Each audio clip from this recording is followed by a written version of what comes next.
Welcome to smart wrestling channel. சில இம்பார்ட்டண்ட்டான wrestling news தான் பார்க்க போகிறோம். அதுக்கு முன்னாடி சேனல் சப்ஸ்கிரைப் பண்ணிட்டு லைக் ஒன்று தட்டி விட்டு பாருங்கள். ஃபஸ்ட்டு ஸ்டார்ட் பண்ணுவோம் கிறிஸ் ஜெரிகோலேருந்து. ஜெரிகோ வந்து பார்த்தீங்கன்னா டபிள்யூடபிள்யூக்கு வருவாரப்பா, அந்த பாக்ஸில் இருக்காருப்பா, அது இதுன்னு சொல்லிட்டு இருந்தாங்க. பட் ஜெரிகோ இப்போது ஏஇடபிள்யூ டைனமெண்ட்டில் ரிட்டர்ன் பண்ணிட்டாரு. அப்போ ப்ரோ பேச்சுவார்த்தைலாம் அதெல்லாம் பொய்யா ப்ரோ? இல்லை, சீரியஸாலும் டபிள்யூடபிள்யூவும் கிறிஸ் ஜெரிகோவும் பேச்சுவார்த்தையில் தான் இருந்தாங்க. ட்ரிபிள் ஹெச் கூட ஸ்டோரி போட்டிருப்பாரு ஜெரிகோவை பற்றி.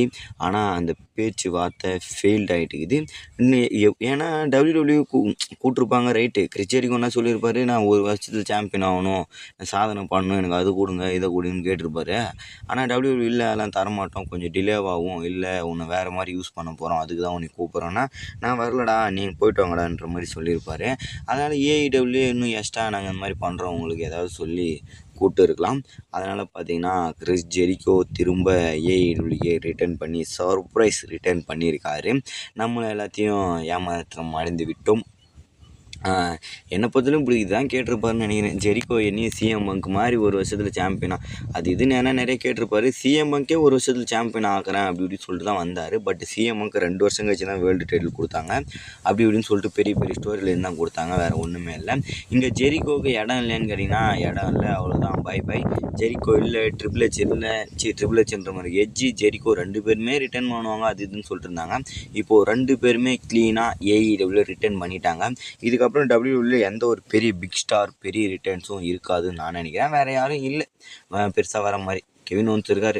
அதுக்கடுத்து வந்து பார்த்தீங்கன்னா இந்த triple threat match, the Vision versus Uso LA Knight, இந்த மேட்ச் WrestleMania 42க்கு புக் பண்ணியிருக்காங்க. இது புக் பண்ணி இன்னும் அஃபிஷியலாக ஆகலை, இதான் பண்ணுவாங்கன்ற மாதிரி சில ரூமர் அப்டேட் போயிட்டுருக்கு. எப்படி ப்ரோ ஐசோ ஸ்பீடு சண்டை போடுவாருன்னு, ஏன்னா ஐசோ ஸ்பீடு சண்டை போடுவார். இப்போ தான் ரேண்டி கிட்டே அடி வாங்குற அளவுக்கு ப்ராக்டிஸ்லாம் பண்ணியிருப்பாங்க, நிறைய வீடியோலாம் பார்த்துருப்பீங்கன்னு நினைக்கிறேன். ப்ராக்டிஸ் பண்ணார் அது இதுன்னு பண்ணிட்டு கொஞ்சம் அவர் ஐசோ ஸ்பீடு ஸ்டெண்ட்லாம் பண்ணுவாருங்க. ஸ்டெண்ட்டு பண்ணுவார், பல்ட்டி அடிப்பார், எல்லாமே பண்ணுவார். சும்மாவே எகிரி எகிரின்னு எகுருவார். ஃபைட் மட்டும் பண்ண தெரியாது. அடி வாங்குற அளவுக்கும் ரேண்டி ஆர்டன் கற்றுக் கொடுத்துட்டாரு. சில அடிக்கிற மூவ்ஸும் கற்றுக் கொடுத்தாரு. அதை வச்சு பார்க்கும்போது தடுமாறு சண்டை போட்டாலும் ஐசோ ஸ்பீடு பங்கமாக பண்ணுறாரு, சூப்பராகவே சண்டை போடுவார் நான் நினைக்கிறேன். இப்போதைக்கு பார்த்தீங்கன்னா இந்த மாதிரி சொல்லியிருக்காங்க. ஏன்னா எல்ஏ நைட்டுக்கும் ஃபியூடு இல்லை. எல்ஏ நைட்டு ஐசோ ஸ்பீடு வீட்டுக்கு போயிட்டு அவர் இன்டர்வியூ பேசிகிட்டு இருக்கும்போது கூட அடிச்சிருப்பார். இதை வச்சு பார்க்கும்போது ஊசோஸ் கூட இவர் சேர்ந்து மேட்ச் ப்ளே பண்ணலான்னு நினைக்கிறேன். அப்போ அந்த டேக்டி மேட்ச் ரீமேட்ச் நடந்தால் நல்லா இருக்காது.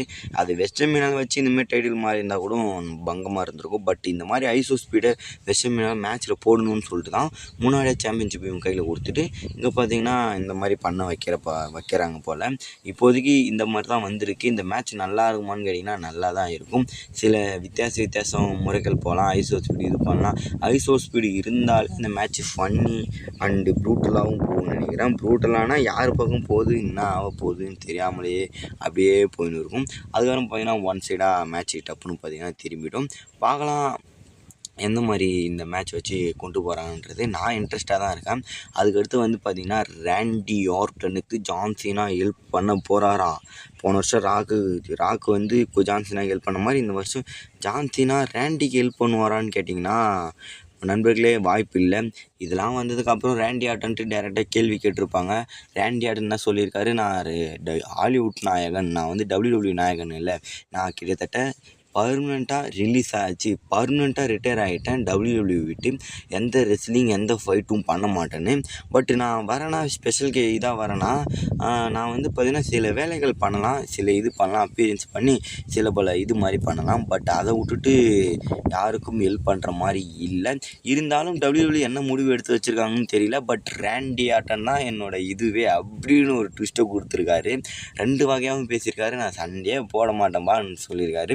பட் டபிள்யூடபிள்யூ என்ன சொல்கிறாங்கன்னு தெரியலன்ற மாதிரி சொல்லியிருக்காரு. ரேண்டி ஆர்டன் தான் என்னோட இதுன்ற வேறு சொல்லியிருக்காரு. பட் ஜான்சனோட ஸ்டீக் முடியுதுன்னா ரேண்டி ஆர்டன் மட்டும்தான் முடியும். இவர் இப்போதுலேருந்தே சாம்பியன்ஷிப் கொடுத்தா தான் இன்னும் ஒரு 3 டைம் கொடுப்பானுங்க. அதுக்கப்புறம் போச்சுன்னா வயசாகிடு ரிட்டையர் ஆகிடுவார். இந்த 3 டைம் கொடுத்து ரேண்டி ஆர்டன் ரெக்கார்டை பீட் பண்ணணும். ஏன்னா ஜான்சனோட ரெக்கார்டை பீட் பண்ணணும். ஜான்சனோட ஆசையாக தான் என் ரெக்கார்டை யாராவது பீட் பண்ணணும் அப்படின்ற மாதிரி தான். அது ஒரே ஒரு ஆளை மட்டும்தான் முடியும், ரேண்டி ஆர்டன். இதெல்லாம் வச்சு பார்க்கும்போது மேபி ஜான்சனா இது பண்ணுவாரான்னு கேட்டிங்கன்னா ஹெல்ப் பண்ணுவாருன்னு கேட்டிங்கன்னா ஒரு 30% ஹெல்ப் பண்ணுவார். மற்றபடி ஒரு 70% ஹெல்ப் பண்ணுறதுக்கு பாசிபிலிட்டி இல்லை. அவ்வளோதான் நண்பர்களே. சேனலை சப்ஸ்கிரைப் பண்ணிட்டு ஒரு லைக் ஒன்று தட்டி விட்டு பாருங்கள். வேறு ஏதாவது சூப்பர் ஸ்டார் அப்டேட் நியூஸ் சொன்னால் மறக்காமல் கமெண்ட் பண்ணுங்கள். நெக்ஸ்ட் ஒரு தலைமை சந்திக்கலாம். Bye guys.